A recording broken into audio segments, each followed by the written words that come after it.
Não é fácil ser santo. Ser santo aqui nessa terra significa sofrer muito. E hoje eu trouxe aqui um santo muito especial. Muitíssimo especial. Ou melhor, muitíssimo especial. É um santo. Olha só. Eu vou mostrar a foto, vocês me dizem o nome dele. Aí do outro lado da tela. Olha quem que eu vou trazer no dia de hoje. Nada mais, nada menos do que o nosso grande santo, São Pio de Pietrelcina. Vamos à sua história. E eu vou lhe fazer uma pergunta hoje. Uma pergunta para começar nosso programa. Você sabe por que começou a perseguição contra o Padre Pio? Se não sabe, hoje você vai saber. E se você sabe, eu tenho certeza que você não sabe todos os detalhes. Eu vou lhe dar no dia de hoje, porque realmente eu procurei fontes muito boas, muito seguras, para fundamentar esse nosso programa, para que vocês possam ter um conhecimento concreto da vida do santo, sem invenção nenhuma, mas aquilo que foi pé na terra, né, como o santo vivia, mas com a cabeça no céu. Vamos então ao nosso gregoriano Nossa Senhora, para depois conhecer o motivo do início da perseguição e do desenvolvimento da perseguição de São Pio de Pietrelcina. Vamos ao gregoriano.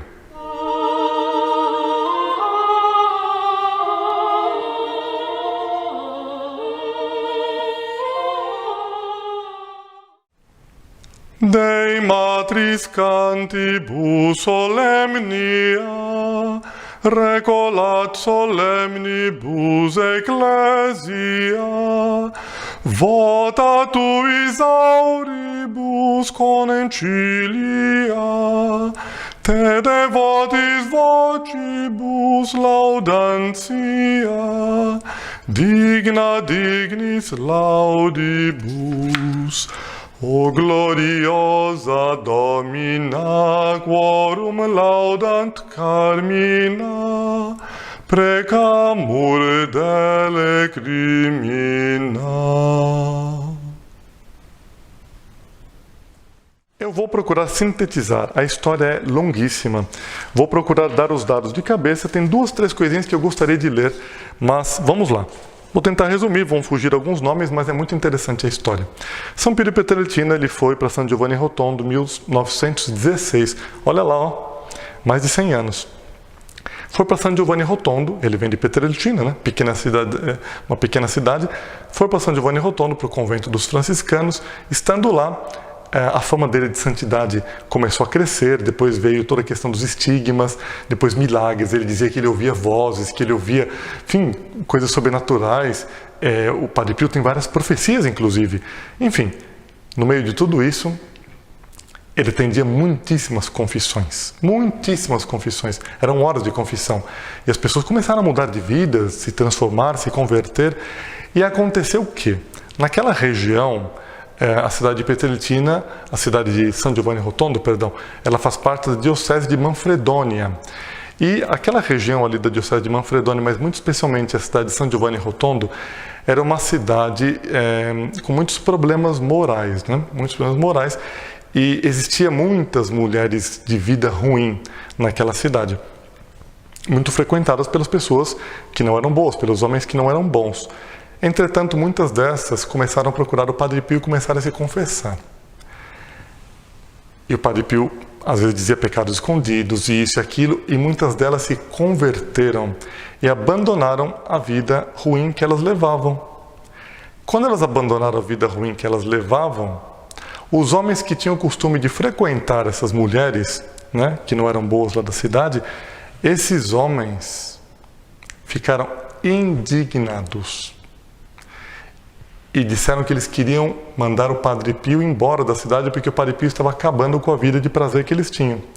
O pior de tudo é que esses homens, na verdade, a coisa foi mais grave e gerou mais problemas para o Padre Pio, porque esses homens que frequentavam as mulheres de má vida, eles eram padres, né, da cidade e da diocese de Manfredonia. Então eles foram se queixar com o bispo. O bispo chamava Monsenhor Gagliardi. Esse monsenhor, ele também frequentava as mulheres de vida ruim. Também era um bispo muito devasso, né, muito imoral, muito sujo de alma como de corpo. E ele, infelizmente, é triste a história, mas eu tenho que contar como eu vi nos livros, porque do Padre Pio não dá para esconder que tem tanto livro que onde a gente abre tem essa história lá, contada, do bispo de Manfredônia. Porque ele teve problema não só com mulheres ruins, mas também com freiras. Foi uma coisa assim, muito assim, horrível que ele fez lá, até que por fim ele foi destituído do cargo por causa da história do Padre Pio. Mas ele aceitou todas as acusações e começou uma perseguição terrível contra o Padre Pio. Começou a mandar acusações para o Vaticano. Onde que eles se apoiaram, principalmente para acusar o Padre Pio? Olha só a situação. Eles se apoiaram para dizer que o Padre Pio tinha problemas morais com as mulheres que ele atendia, com aquelas que eram discípulos espirituais. Teve uma em concreto que foi todo um caso bem armado ali por eles. E o Padre Pio começou a ser mal visto por muitas partes, de forma muito especial no Vaticano.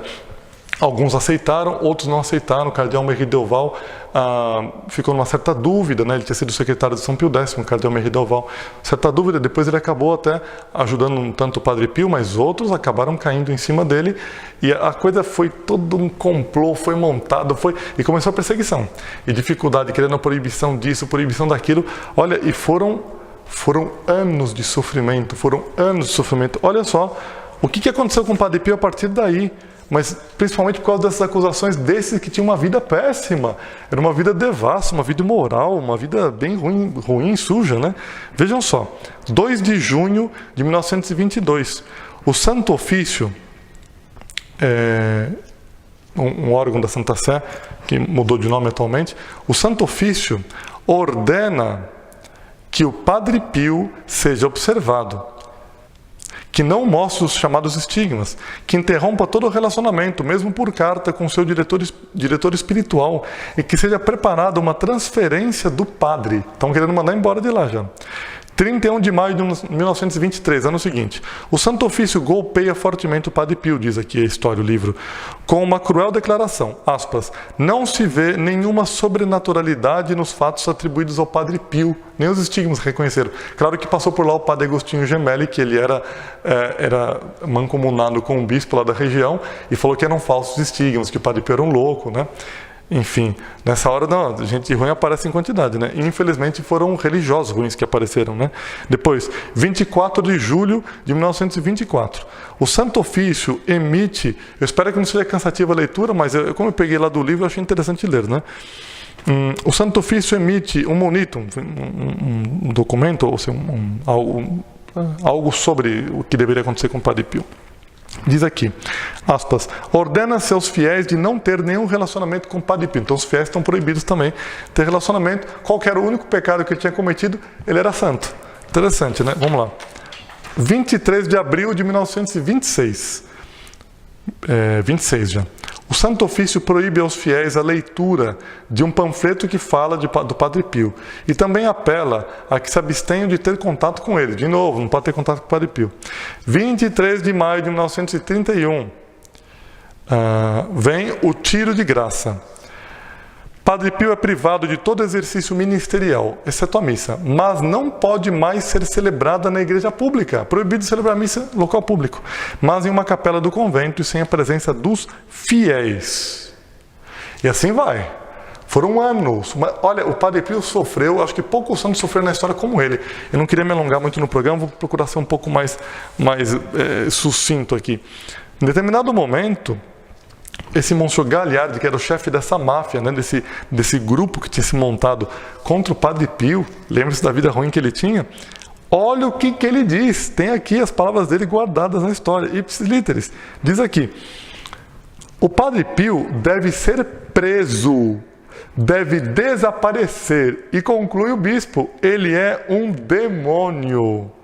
Olha só, ele diz assim, ele até ameaça o Santo Ofício, né, que era o órgão do Vaticano que estava cuidando do caso do Padre Pio. Entre aspas, palavras dele, ou o Padre Pio é removido da diocese, ou o bispo vai embora.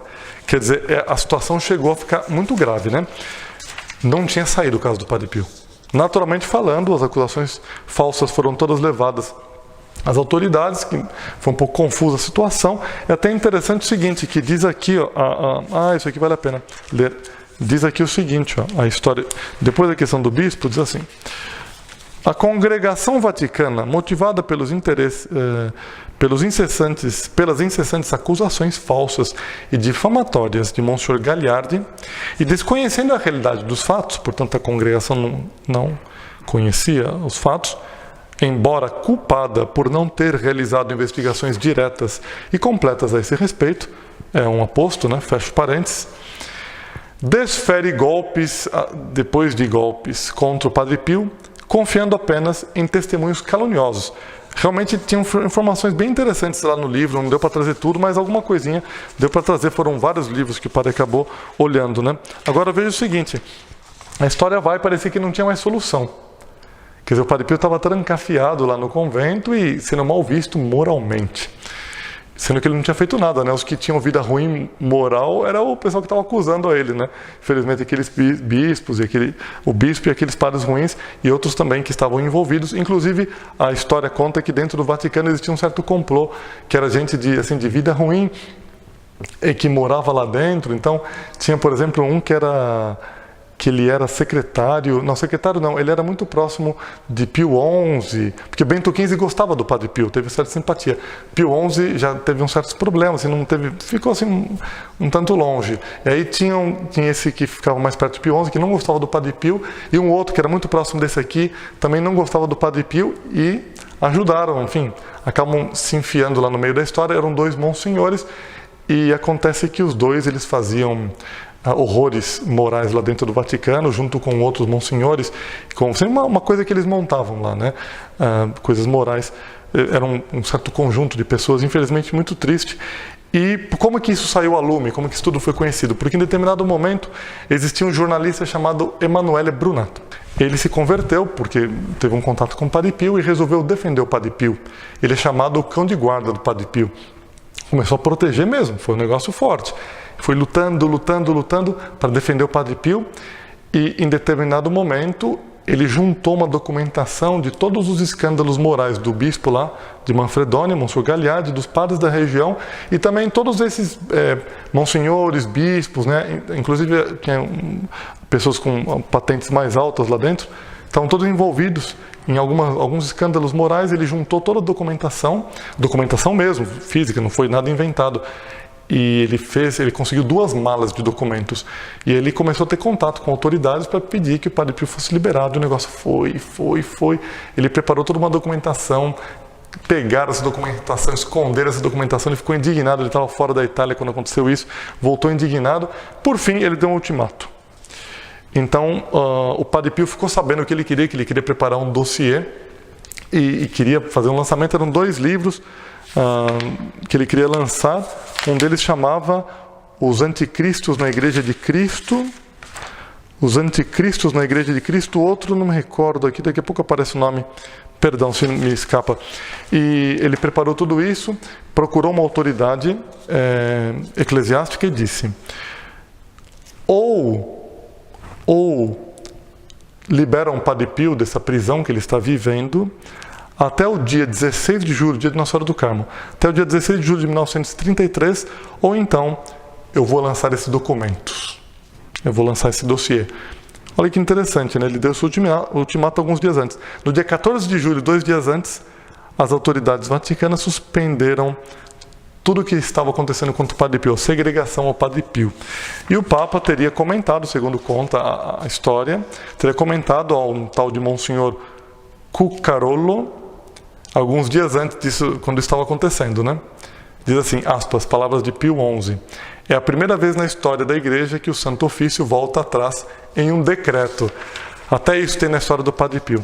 Por fim, Emanuele Brunato continuou protegendo o Padre Pio, ele foi liberado, mas sempre continuaram alguns problemas, apesar dele ser o cão de guarda do Padre Pio. E já no ano de 1965, né? Ele, no dia 9 de fevereiro de 1965, esse Emanuele Brunato, ele chamou um amigo dele, que foi até onde ele morava, e ele disse: olha, por favor, pegue todos os documentos que eu tenho aqui e leve embora, por favor. Quando o amigo viu, era tanta coisa que dava para encher um carro, e o amigo não teve condição de levar. Então o amigo pediu: será que eu posso voltar amanhã para pegar? Ele estava um pouco assim aflito, o Emanuele Brunato, né? Pode ser. E no dia seguinte o amigo voltou e o Emanuele Brunato tinha morrido naquela noite. Ninguém sabe exatamente o que aconteceu na história dele. Alguns dizem que foi ataque cardíaco, outros dizem que foi um problema digestivo. Assim vai, né? Cada um dá uma versão, mas não se sabe, sabe-se que é muito misterioso. Esses documentos que aconteceram também algo um pouco misterioso, né? Se eles ficaram íntegros lá ou não. E principalmente que morreu o Emanuele Brunato assim de uma forma misteriosa. Assim iniciou a perseguição ao Padre Pio, assim se desenvolveu. Assim é a história dos santos, eles são perseguidos em um momento para serem glorificados em outro momento, porque Deus sempre revela a história verdadeira daqueles que são perseguidos. Vou encerrar enviando a minha bênção e você sabe, hoje estarei rezando por você. Que a bênção de Deus Todo-Poderoso, Pai e Filho e Espírito Santo, dê sobre ti e permaneça para sempre. Amém. Salve Maria.